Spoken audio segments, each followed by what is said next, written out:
ውድ ተመልካቾቼ እንኳን ደህና መጣችሁ።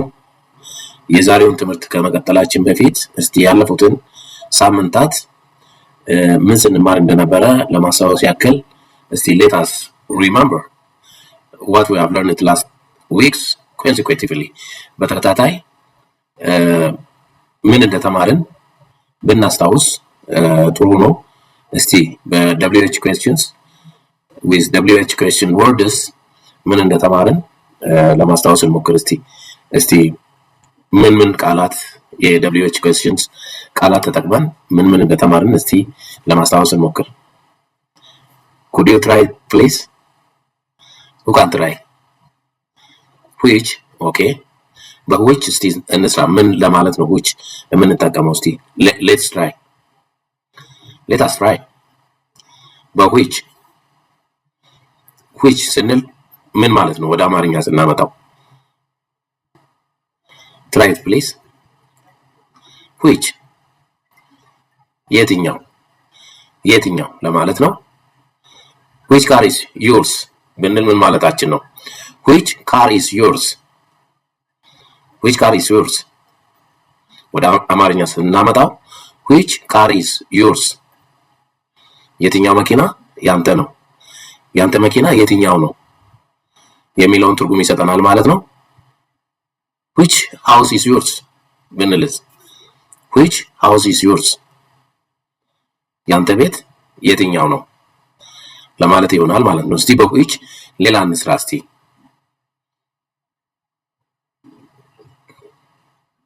ምን እንደሰራን ካስታወሳችሁ በwhich እስቲ አንድ አረፍተ ነገር ወይም አንድ ጥያቄ which color do you like? which color do you like? ምርጫ ነው ማለት ነው። አማራጭ ኦልተርኔቲቭ ነው የሚሰጠን ማለት ነው። which color do you like? የትኛው ከለር ትመርጣለህ ወይም ደግሞ የትኛውን ከለር ነው አንተ የምትወደው? which color do you select ብለን መጠየቅ እንችላለን። እስቲ ሌላ በwhich which way is better ምን ማለታችን ነው?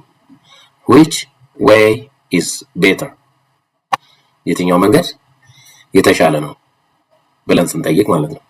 ከጓደኛችን ጋር የተጓዝን የትኛው መንገድ ብንሄድ የተሻለ ነው፣ የትኛው መንገድ ቀላል ነው ወይም ቅርብ ነው ለማለት which way is better እንላለን ማለት ነው። እስቲ በሌላ በዋት ስንል ምን ማለታችን ነው? ምን ለማለት ነው። ዋት ምን። ለምሳሌ ባለፈው ሳምንት ከሰራንባቸው የመጠይቅ አረፍተ ነገሮች መካከል አንዱን እስቲ what is your name? what is your name? ስምህ ማን ነው? what is your name? my name is ስማችንን እንገልጻለን ማለት ነው። what is your name? what is your father's name? ምን ማለታችን ነው? what is your father's name? የአባትህ ስም ማን ነው? what is your mother's name? የእናትህ ስም ማን ነው?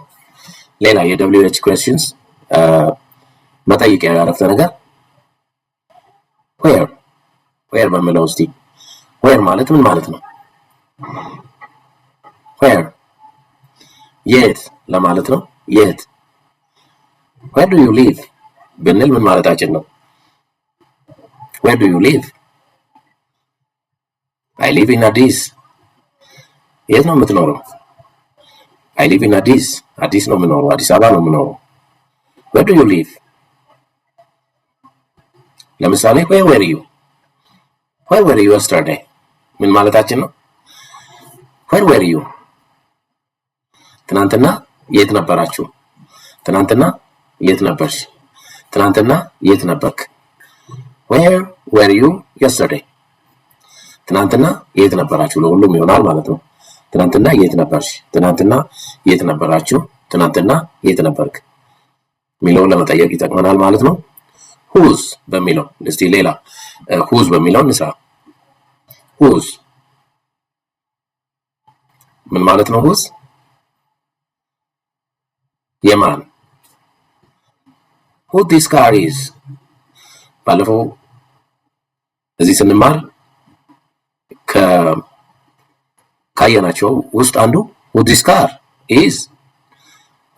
is ይሄ መኪና የማን ነው? who this pen is ይሄ እስክሪብቶ የማን ነው? who this shoe is ይሄ ጫማ የማን ነው ብለን መጠየቅ እንችላለን ማለት ነው። ስለዚህ በቀጥታ ወደ ዛሬው ትምህርት ስንገባ የዛሬው ትምህርታችን how much አይተናል። ኤክሰርሳይዝ እናደርጋለን፣ እየተመለስን ማየት እንችላለን። በሌላ በጥያቄዎች ምናምን ኩዊዞች ይኖራሉ። በሃው ማች ሰርተናል። ዛሬ ደግሞ የምናየው ሃው መኒ የሚለውን እናያለን ማለት ነው። ሃው መኒ ካውንተብል ኳንቲቲ ነው፣ የሚቆጠር ነው። ሃው መኒ ምን ማለት ነው? ሃው መኒ ስንል ምን ያህል ለማለት ነው። ሃው መኒ ስቱደንትስ አር ዜር How many students are there? What does it mean? ምን ማለት ነው? How many students are there? ስንት ተማሪዎች ናቸው ያሉት?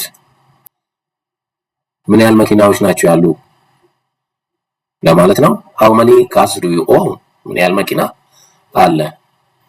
How many days are left? What does it mean? How many days are left? ስንት ቀኖች ናቸው የቀሩት? How many books did you read? ስንት መጽሐፍ አንብበሃል? How many videos did you upload? ምን ያህል ቪዲዮ አፕሎድ አድርገሃል ወይም ፖስት አድርገሃል? How many videos did you upload to YouTube? ምን ያህል ቪዲዮዎች ወደ ዩቲዩብ አፕሎድ አድርገሃል? We can have an answer. I have uploaded 30 videos, 15 videos, 100 videos. The number of videos that you uploaded, that you answer. ምን ያህል ቪዲዮ አፕሎድ እንዳደረግ ወይም እንዳደረጋችሁ እሱ ነው የምትመልሱት ማለት ነው። እንቀጥላለን። ኩዊዞች ይኖሩናል ብያለሁ። በዚህ መሰረት እየደጋገምን ሁሉንም ካየን ኩዊዞች ከሰራን በየቀኑ እየደጋገምን እየተለማመድን ስንመጣ we can easily master በቀላሉ ማስተር ማድረግ እንችላለን ማለት ነው። እንግዲህ የዛሬው ትምህርት ከተመቻችሁ ለጓደኞቻችሁ ሼር በማድረግ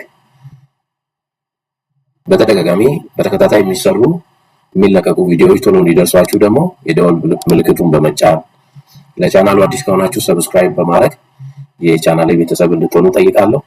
Thank you very much.